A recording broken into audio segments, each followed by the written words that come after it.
नाव जुम्मन. तो नाही त्याचं.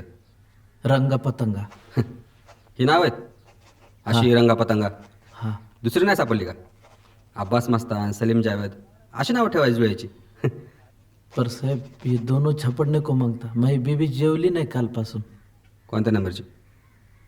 पहिल्या का दुसऱ्या? हां, क्या मजाक कर रहे साहब गरीब का. छपडेंगे. मैं बरोबर छपडाता. हां, उंची बोल.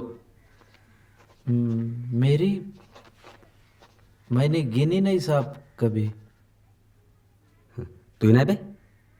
रंगाने पतंगाची उंची किती असेल?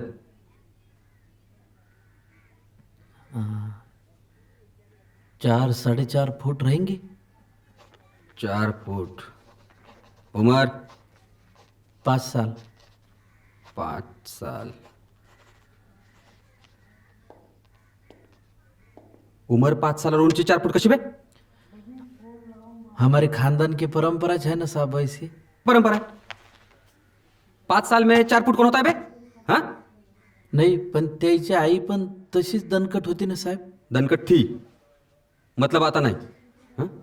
मग अशी मी पहिली विवी का दुसरी विवी म्हणलं तर आकड्यात काय होता बे? मी काय तेवढून आले का तुले?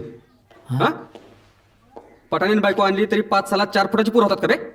आणि तू उंची तर चपलाच्या सोलापासून मोजली तरी 5 फूट होणार नाही. मैं वैसा बोला नहीं साहब. हे कोण बोललं? हा, नाव रंगा पतंगा, उमर 5 साल, उंची 4 फूट. कोण बोललाय? 5 सालात बायलाची उंची होती साहेब 4 फुटाची. म्हणजे रंगा पतंगा तू बैल आहे. माझ्या लेकरासारखेच साहेब. छपडणे को मागता. फाड खाऊ. ओठ ओठ इथून. इथं हरपलेली माणसं सापडून नाही राहिलेत. बंदोबस्ताच टेन्शन आहे आणि तू बैल चोरीची कंप्लेंट लिहायला सांगतो. हा, चल जाईत ना. शोध जाय. शेतात जाईन वाट पाय 2 दिवस. पुन्हा जर इथं आला तर तू हँड चेचून तुलाच बैल करतो ना ते पाय. चल निघ इथून. चल.